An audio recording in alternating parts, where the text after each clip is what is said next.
Muy buena gente, bienvenidos a un nuevo video de En Otras Palabras. El día de hoy vamos a hablar de un suceso histórico. Hoy me voy para atrás en el tiempo, no vamos a hablar de ninguna teoría económica, ni de salvar peces, no vamos a hablar de cómo se dolariza, no, vamos a hablar de un suceso que pasó en la historia y que marcó un antes y un después, por así decirlo, la concepción que se tuvo de la economía durante mucho tiempo. ¿De qué vamos a hablar justamente hoy? ¿De qué? ¿Cuál es el suceso histórico del que estoy hablando? Vamos a hablar de la Gran Depresión, del famoso Martes Negro que realmente cavó bastante profundo en lo que fue la historia económica de Estados Unidos y fue claramente, como dije, un antes y un después. Pero ¿qué fue? ¿Qué fue la Gran Depresión? ¿Por qué se formó la Gran Depresión? ¿Y cuáles fueron los resultados de esta? ¿Qué medidas se aplicaron para salvar un poco a la sociedad del descalabro económico que había pasado? Bien, para hablar de la Gran Depresión lo primero que tenemos que situarnos es en el contexto histórico. Los felices años 20, porque así se llamaba, así era la época que se vivía en Estados Unidos. Saliendo de la Primera Guerra Mundial, Estados Unidos se había convertido en el acreedor de Europa y de todos los involucrados en la Primera Guerra Mundial y básicamente creció económicamente un montón, me salió un poco la rima.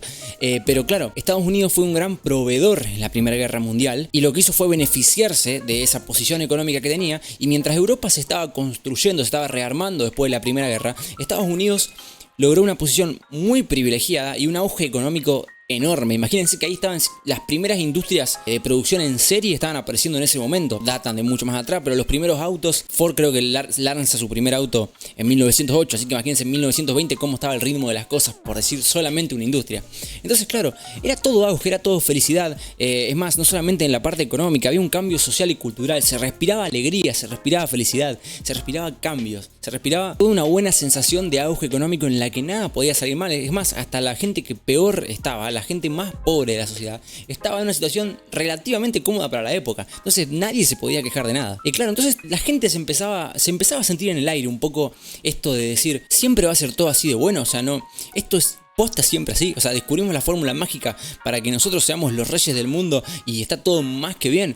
Obviamente no, obviamente la gracia de la economía es cómo las sociedades manejan los recursos finitos ante necesidades infinitas. Claro, la gente de Estados Unidos pensó que había necesidades infinitas, recursos infinitos, felicidad infinita y todo lo que tenga que ver con infinito. Pero claro, eso tiene un final. Y así se gestó la Gran Depresión. Se gestó en un contexto histórico en el que dentro de las sensaciones no cabía ninguna esperanza de que algo saliera mal. Entonces claro, una historia que andá a chequearla, andá a saber dónde, pero me encontré con esto en internet y la tengo que compartir, que decía que Joe Kennedy, que tendrá algo que ver con todos los Kennedys importantes en la historia de Estados Unidos, se salvó de este colapso de la bolsa de Nueva York, se salvó del Martes Negro, porque claro, el Martes Negro yo no lo mencioné, pero lo menciono ahora con la anécdota, fue el crash de la bolsa de Wall Street, el debacle de las acciones, pero esto voy a ir más adelante. Cuenta Joe Kennedy, o alguien que relató esta historia en nombre de Joe Kennedy se podría decir, que hacia finales del verano de 1929, imagínense el año justamente antes de que estalle la Gran Depresión, un limpiabotas se atrevió a sugerirle al señor Kennedy que comprara sin demora acciones en tal o cual empresa.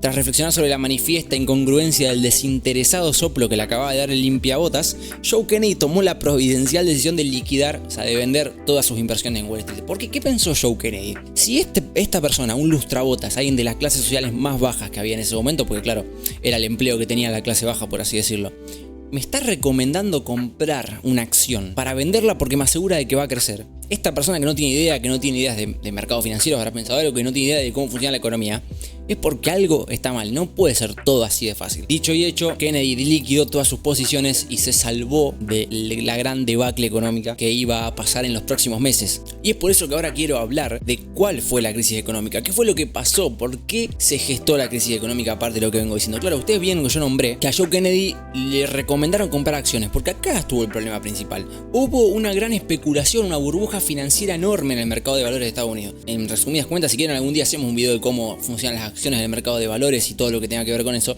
pero lo que pasa, claro, vos compras una acción y si esa industria crece, si esa empresa crece más particularmente, seguramente esa acción se revalorice. Si se revaloriza la acción, vos la podés vender por un precio mucho mayor del que la adquiriste y ahí sacas una ganancia. Entonces, claro, en Estados Unidos, en esa época, como eran los felices años 20 y estaba todo perfecto, todo el mundo pensaba que las acciones iban a darle ganancia. O sea, que las empresas iban a crecer porque era todo genial. Entonces, claro, todo el mundo se tiró a comprar acciones, a crear una gran demanda de estas acciones de las empresas. Y claro, se creó una burbuja. La gente no sabía exactamente cuánto valía la acción, pero como la economía estaba en auge, todos esperaban por lo menos que esa acción les genere algún rendimiento. El tema es que, claro, tanta gente quería la acción que esa acción subió tanto de precio que no iba a la par de lo que crecía la economía. Pero este no es solo el problema que se había gestado, sino que además de la especulación del mercado de valores se estuvo gestando también un sobreapalancamiento en la gente. ¿Qué quiere decir? Que había gente que vendía sus autos para comprar acciones, había gente que se endeudaba para comprar acciones, porque claro, con la ganancia que te daba el canjeo de la acción, te alcanzaba y te sobraba para pagar los intereses del préstamo. Entonces estaba todo el sistema financiero apalancado a que la bolsa de Wall Street iba a aumentar su valor. ¿Cuál fue el problema principal de todo esto? Como digo, que la economía no crecía al mismo ritmo que el avance de precio de las acciones. Entonces claro, todo el mundo quería comprar acciones y como le pasó a Joe Kennedy que conté recién, nadie se esperaba que lo que en realidad estaban comprando era una acción inflada. La industria, las empresas, la economía no estaba creciendo a la par que las acciones. Se hizo una sobreespeculación y eso fue lo que básicamente colapsó el mercado de Estados Unidos. ¿Qué otras cosas había así en el cóctel que se estaba armando? Una sobreproducción industrial, como dije, endeudamiento y especulación en bienes raíces. Hay gente que vendía las casas, hay gente que sacaba hipotecas o hipotecaba la casa para comprar acciones. Era todo un quilombo, estaba todo... Para ellos estaba todo funcionando genial porque les daban rentabilidad a las acciones. El problema es que eso llega siempre a su fin. No existe la magia y el dinero gratis y sale todo perfecto. Mientras la economía crezca, esto claro iba a tener algún resultado positivo, pero en algún momento se detiene. Todo eso llegó a su fin en el famoso, yo dije martes antes, me confundí, pido mil disculpas, pero en el famoso jueves negro. El día 24 de octubre de 1929 se dio lo que se llama un crash bursátil. Toda la gente salió abarrotada a vender sus acciones, pero el tema es que nadie la quería comprar. O sea, vos a lo mejor compraste una acción a 100 y la tenés que terminar vendiendo a 30 pesos porque nadie te la quiere comprar. Entonces, claro, mucha gente que estaba endeudada, que había vendido la casa, que había vendido el auto, se vio con que habían perdido fácilmente más de la mitad de su patrimonio. Esto hizo caer absolutamente el sistema económico de Estados Unidos y ahí nació el gran problema de la Gran Depresión. Mucha gente desempleada, el sistema bancario se había roto. O sea, imagínense que el sistema bancario, todo el mundo había pedido préstamos que prometían pagar con la ganancia de las acciones y las acciones se desplomaron. El sistema no daba para más, no aguantaba más y claramente colapsó un jueves 20 y pico de octubre, como dije, no me acuerdo, pero es lo que se llama el jueves negro. ¿Cuáles fueron los impactos de la Gran Depresión y la gran crisis que se había gestado en Estados Unidos? Fue una crisis, pero de las peores del mundo, de las peores de la historia, que afectó a todo el mundo. Es más, acá en Argentina nos vimos golpeados por la Gran Depresión. Pero ¿cuáles fueron las principales características, por así decirlo, que la caracterizaron? El desempleo masivo. Muchísima gente se quedó sin trabajo, quebraron las empresas, gente salió a la calle y gente no solamente desempleada, que vos decís, prácticamente condiciones de indigencia, no poder alimentarte a vos ni a tu familia, no había trabajo por nada, se hacían largas las colas en las oficinas de empleo. Fue un shock bastante duro que nadie pudo soportar y generalmente cuando hay una de estas crisis, estos grandes bajones, suele pasar esto. Y claro, el desempleo masivo fue una de las características. Se veían colas y colas de gente pidiendo para comer o en situaciones de calle, era realmente muy complicado. Imagínense, aparte en aquellas épocas. El segundo punto podría ser la pobreza y la desigualdad. Como dije, había mucha desigualdad porque la gente pobre era muy pobre y la gente que se había logrado salvar o que se había logrado atajar de esta situación eran los menos, claramente. Entonces había una gran diferencia. La clase media estaba prácticamente rota porque toda la gente se había apalancado. Los felices años 20 le pegaron a todo el mundo y esto generó básicamente que la gente realmente perdiera todos sus ahorros. Además está decir, un impacto en la vida diaria. Generalmente el caos se apoderó de las calles, literalmente. Una gran incertidumbre, una gran desesperación, no sabes si vas a comer al día siguiente, era lo que imperaba en el ambiente de Estados Unidos. Era un poco lo que se vivía en las calles y algo que realmente a lo mejor como argentinos estamos acostumbrados, es feo decirlo, pero ha pasado. Por ejemplo, tuvo que salir un presidente con un helicóptero de casa de gobierno porque había una revuelta social tremenda en la calle. O sea, como argentinos a lo mejor decimos, bueno, es lo que vivimos casi todos los días, pero en Estados Unidos, imagínense, después de un gran auge económico que hubo, esto no era tan normal, no caló también en la sociedad. Obviamente fue miseria absoluta. Yo lo digo riéndome porque me río del helicóptero que pasó acá en casa de gobierno, que tampoco fue gracioso, pero bueno, hay tantos memes del helicóptero que me dibujan una sonrisa cuando en realidad estoy hablando de gente que quedó realmente en situación totalmente devastada. Y lo malo al mismo tiempo, porque esto acá hay un gran debate que dicen que las ideas que sacaron de la crisis de Estados Unidos fueron las ideas que posteriormente sembraron un poco el debacle económico de muchos países a lo largo del tiempo, pero bueno, es un tema mucho mayor. Pero se impuso una gran política económica impulsada por el mismísimo Franklin Roosevelt que se llamó el New Deal. El New Deal, si yo les nombro las cosas que se estuvieron haciendo en el New Deal, van a encontrar ciertas similitudes con cosas que hoy en día se defienden y cosas que hoy en día imperan en la forma de hacer política de mucha gente, de muchos países. El New Deal se trató en un gran asistencialismo del Estado en la economía, una gran intervención del Estado en la economía. Claro, para salir de una crisis tan fuerte, el Estado tenía que promover a toda costa fomentar la economía, tenía que intentar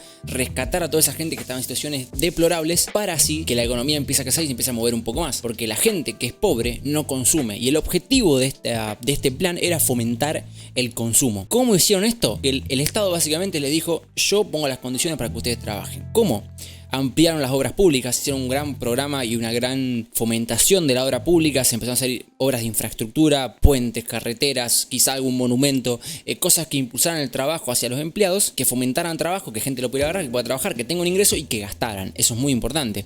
Después tenemos la ley de seguridad social, se hicieron muchas leyes para fomentar un sistema de pensionados, de jubilados, de seguros de desempleo, cosas que eran muy importantes, cosas que nosotros damos sentadas para hoy en día, pero que en realidad en ese momento no eran tan normales y eran necesarias. También se sentó una ley de relaciones laborales, se promovió mucho la lucha colectiva, el tema de los sindicatos, el tema de proteger al trabajador, de hacer que el trabajo valga y hacer que la gente se sienta protegida y no tan desamparada como estuvo en esos años. Y sobre todo se amplió la exigencia a la bolsa de valores. ¿Qué significa? Que las empresas que estaban en la bolsa de valores, las empresas que la gente podía comprar acciones, se les exigió un mayor nivel de información, una mayor cautela, por así decirlo, con la información que transmitían, que sean transparentes y que ellos sean transparentes, que transmitan la información de lo que está pasando en su empresa. Si las ventas empiezan a caer, que la gente lo sepa y que juzguen a esa empresa en base a eso. Si vas a comprar una acción de una empresa que está cayendo, sé consciente que si la estás comprando cara, probablemente la tengas que vender barata, que no te pase lo mismo que me pasó en el año 29. No seas tan idiota, básicamente, hacete cargo de tus decisiones, flaco.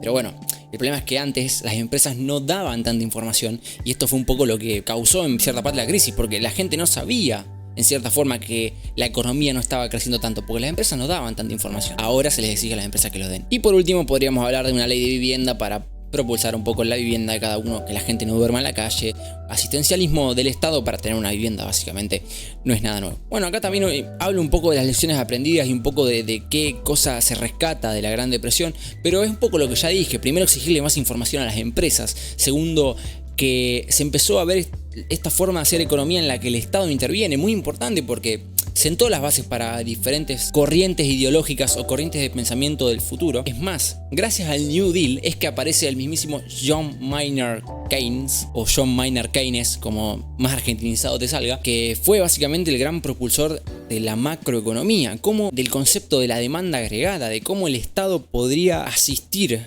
a la población para que la economía crezca. Pero es un tema muy particular, muy específico. Hay gente que no lo banca a Keynes, hay gente que es muy defensor de su teoría económica. Para gustos los colores, pero bueno, Keynes nace a partir, o quizás fue algún defensor de las ideas del New Deal, por ejemplo, y posteriormente sacó su ensayo, que no me acuerdo el nombre, pero a partir de ahí saca Keynes el ensayo que más popular se hace, que marca un poco la teoría keynesiana de asistencialismo del Estado, de ayuda al Estado para fomentar la economía. Así que nada. Hasta acá fue un poco el video de hoy. Traté de hacerlo un poquito más corto que los anteriores, más dinámico, porque esto es un suceso histórico. Solamente si te va en una clase de la secundaria te duermas y digas qué mierda pasó, ya pasó la hora, terminó la clase, agarro y me voy. Pero bueno, traté de hacerlo dinámico. Vamos a ver si puedo meter una mejora en la edición para que ustedes disfruten más, se le haga más ameno. Y nada, esto fue básicamente la Gran Depresión de Estados Unidos y cómo Estados Unidos sale de esta crisis. Si quieren más videos como este, si quieren más lecciones de la historia o más situaciones en las que la economía mundial o de un país se vio en juego, que hay un montón y están muy buenas, avísenme, pónganme en los comentarios o pónganme me gusta en este video, que yo voy a entender obviamente que les gustó. Compartan este video con algún amigo, con un familiar, esto me ayuda un montón. Y nada, también les quería avisar que no sé por cuánto, si este va a ser mi último video por ahora o no, porque después vamos a estar un poco complicados. Hasta principios de enero diría yo que no podría grabar nada, así que nada, les voy avisando de antemano. Es una pavada, nada que preocuparse, pero no voy a poder hacer videos, así que yo sé que ustedes se van a poner tristes, no me extrañen. Posta, no me extrañen. Yo los voy a extrañar, pero ustedes no me extrañen. Pero nada, muchísimas gracias una vez más por estar y nos vemos en la próxima.